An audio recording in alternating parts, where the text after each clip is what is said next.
Hello friends, मैं हूं आपका दोस्त दीपक गुलियानी। आज हम इंटरनेशनल मार्केटिंग सब्जेक्ट का एक बहुत ही important topic main distribution channel members in international marketing पढ़ेंगे। यानी कि जो इंटरनेशनल मार्केटिंग में कौन कौन चैनल मेंबर अपना रोल प्ले करते हैं उनके बारे में डिस्कस करेंगे। उम्मीद करता हूं दोस्तों आपने हमारा previous video lecture direct distribution channel जरूर देखा होगा। अगर आपने नहीं देखा है तो उसका लिंक आपको डिस्क्रिप्शन बॉक्स में मिल जाएगा, जहाँ से क्लिक करके आप उस वीडियो लेक्चर को देख सकते हैं। दोस्तों, अगर आपने अभी तक इस चैनल को सब्सक्राइब नहीं किया है तो जरूर करिए, ताकि आपको हमारे आने वाली हर वीडियो का नोटिफिकेशन सबसे पहले मिल सके। Let's start. जैसा हमने टॉपिक डिस्कस किया कि आज हमारा जो मेन टॉपिक है वो है चैनल मेंबर्स, जो या चैनल मेंबर कह लो या इंटरमीडिएट्स कह लो, जो रोल प्ले करते हैं इंटरनेशनल मार्केटिंग में। ये कौन कौन होते हैं, क्या रोल प्ले करते हैं, वन बाय वन डिस्कस करते हैं। सबसे पहले आते हैं फॉरेन डिस्ट्रीब्यूटर। देखिए, फॉरेन डिस्ट्रीब्यूटर कौन होते हैं? देखिए, फॉरेन डिस्ट्रीब्यूटर वो होते हैं जिन्हें जो अपॉइंट करता है वो ग्लोबल मैन्युफैक्चरर या इंटरनेशनल मार्केटर जो है वो खुद अपॉइंट करता है डायरेक्टली। ये जो है उसके अंडर में ही वर्क करते हैं और इनको जो है एक्सक्लूसिव राइट्स होता है, यानी कि एक तरीके से एकाधिकार इनको अधिकार दिया जाता है कि यही जो है फॉरेन नेशन में या फॉरेन नेशन की जो डिफरेंट मार्केट्स हैं वहाँ पर गुड्स को जो है डिस्ट्रीब्यूट करेंगे। अब क्योंकि इनको अपॉइंट जो है वो ग्लोबल मैन्युफैक्चरर या इंटरनेशनल मार्केटर अपॉइंट करता है, तो ये वर्क भी जो है उसके अंडर में करते हैं। इनका जो दूसरे नाम से पॉपुलर है, इन्हें फॉरेन होलसेलर भी कहा जाता है। जो इन फॉरेन डिस्ट्रीब्यूटर हैं इनको फॉरेन होलसेलर के नाम से भी ज़्यादा जाना जाता है। सेकंड जो इम्पोर्टेंट आते हैं दैट इज़ फॉरेन रिटेलर। अब ये फॉरेन रिटेलर कौन है? ये नेक्स्ट चैनल मेंबर है। फॉरेन रिटेलर जो है वो वास्तव में फॉरेन डिस्ट्रीब्यूटर के अंडर में काम करते हैं। जो फॉरेन डिस्ट्रीब्यूटर है वो अपॉइंट करता है आगे फॉरेन रिटेलर को। अब क्योंकि अपॉइंट जो है वो फॉरेन डिस्ट्रीब्यूटर करता है, तो इसलिए वर्क भी जो है फॉरेन डिस्ट्रीब्यूटर के अंडर में करते हैं। तीसरे इंपॉर्टेंट जो चैनल मेंबर आते हैं दैट इज़ एक्सपोर्ट एजेंट और ब्रोकर। देखिए, कई बार क्या होता है, ग्लोबल मैन्युफैक्चरर अपने गुड्स को सेल करने के लिए फॉरेन नेशन में जो एक्सपोर्ट एजेंट और ब्रोकर होते हैं उनकी भी हेल्प लेता है। ये जो ब्रोकर और एक्सपोर्ट एजेंट होते हैं इनको जो है फॉरेन नेशंस के डिफरेंट मार्केट्स की बहुत अच्छी नॉलेज होती है, क्योंकि इनके पास एक अच्छा एक्सपीरियंस होता है और ये इनका यही स्पेशलाइज वर्क है और इसी में करते हैं। एक और भी बेनिफिट ये होता है कि इनके जो है फॉरेन नेशंस के जो डिफरेंट मार्केट्स होते हैं, उनके जो होलसेलर और रिटेलर्स हैं उनके साथ इनके बहुत अच्छे लॉन्ग टर्म रिलेशंस होते हैं, जिसका भी बेनिफिट जो है एक ग्लोबल मैन्युफैक्चरर को मिलता है। तो ये जो एजेंट और मैन्युफैक्चरर जो है चाहे तो ये गुड्स को डायरेक्टली कंज्यूमर को सेल कर सकते हैं और चाहे तो ये जो होलसेलर और रिटेलर है उनकी सर्विसेज भी ले सकते हैं गुड्स को सेल करने में। तो यानी कि एक्सपोर्ट एजेंट और ब्रोकर भी जो है बहुत ज़्यादा हेल्पफुल होते हैं ग्लोबल मैन्युफैक्चर के गुड्स को सेल करने में। लेकिन ये ध्यान रखने वाली बात है कि एजेंट और ब्रोकर जो है ये केवल कमीशन बेस पे काम करते हैं। जो मेन रिस्क है वो ग्लोबल मैन्युफैक्चर का ही रहता है। नेक्स्ट जो आता है that is export management company. देखिए, कई बार क्या होता है, जो इंटरनेशनल मार्केटर है वो अपना जो एक्सपोर्ट का जो काम है पूरा का पूरा वो एक स्पेशलाइज एक्सपोर्ट मैनेजमेंट कंपनी को सौंप देता है।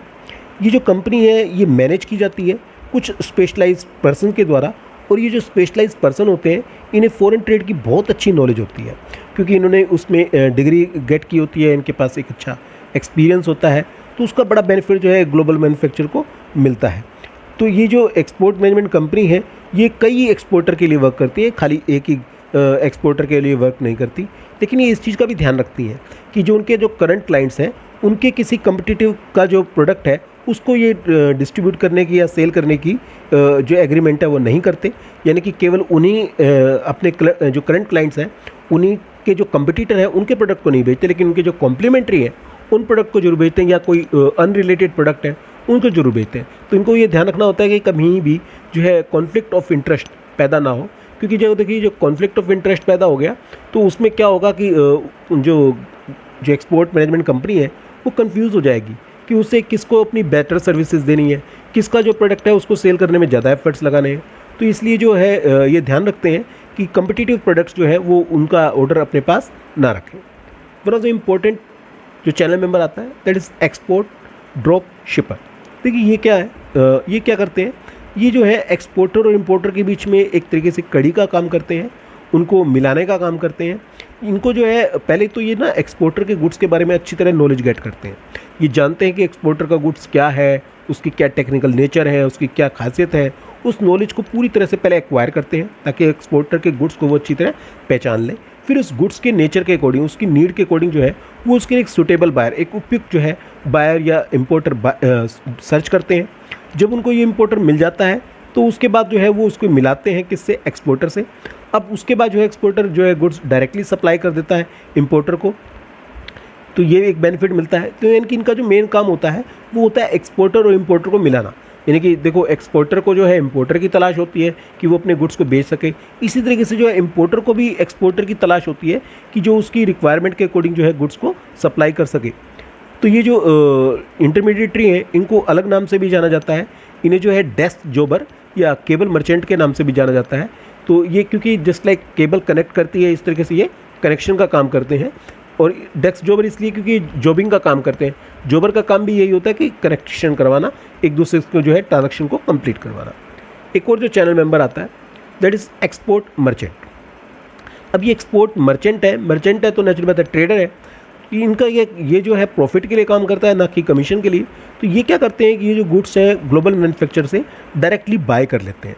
यानी कि ये नहीं कि ग्लोबल मैन्युफैक्चर के आगे गुड्स को बेचेंगे, वो सीधा ही डायरेक्टली ग्लोबल मैन्युफैक्चर से गुड्स को बाय कर लेते हैं और फिर इस गुड्स के लिए सूटेबल एक बायर को ढूंढते हैं जिन्हें वो गुड्स बेच सके।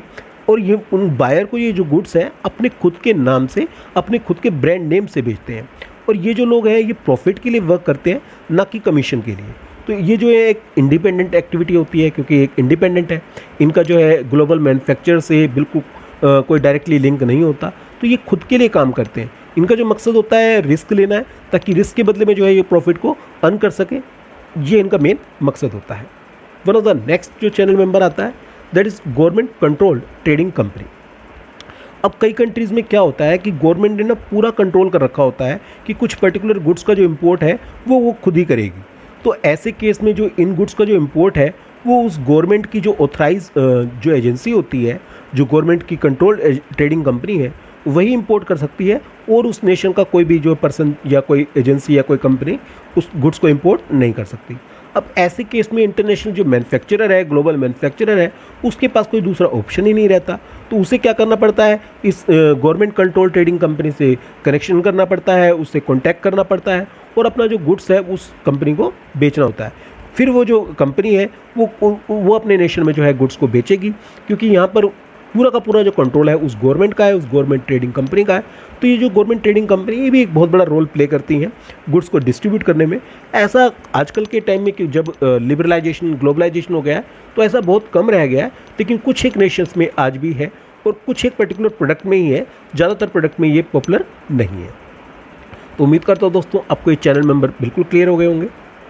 कम to the next topic. Next topic आता हमारा डिस्ट्रीब्यूशन नेटवर्क या channel structure in international marketing.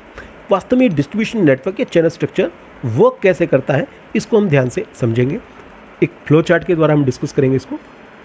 देखिए, सबसे पहले एक जो one of the popular route है वो है ये वाला।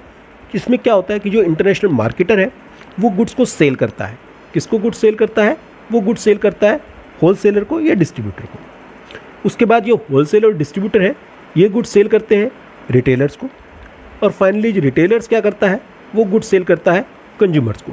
देखिए, ये वन ऑफ द पॉपुलर और ट्रेडिशनल मेथड है कि अभी तक तो ज़्यादातर लोग जो है इसी मेथड को अपनाते आए हैं और हर ज़्यादातर नेशंस में जो है ये जो है मेथड बहुत ही पॉपुलर है। लेकिन जैसे जैसे मॉडर्नाइजेशन आने लगा है, टेक्नोलॉजी अपग्रेड होने लगी है, उसके साथ साथ जो है कंपटीशन का लेवल भी बहुत बढ़ने लगा है, कस्टमर की डिमांड बढ़ने लगी है। कस्टमर आज कम से कम टाइम में जो है गुड्स की डिलीवरी चाहता है, कम से कम प्राइस में जो है गुड्स की डिलीवरी चाहता है। तो कई कई नए इनोवेटिव मेथड्स आने लगे हैं। तो कई बार क्या करता है जो इंटरनेशनल मार्केटर है वो एक चैनल, खासकर जो होलसेलर है, उसको एलिमिनेट करता है, मतलब उसको अवॉइड करके जो है डायरेक्ट रिटेलर से कांटेक्ट करने की कोशिश करता है। ऐसे केस में जो है इंटरनेशनल मार्केटर क्या करता है, वो कनेक्शन करता है डायरेक्ट रिटेलर से। और ये जो खासकर रिटेलर होते हैं ये बिग ऑर्गेनाइज रिटेलर्स होते हैं, यानी कि बिग रिटेलर्स होते हैं, ऑर्गेनाइज रिटेलर्स होते हैं।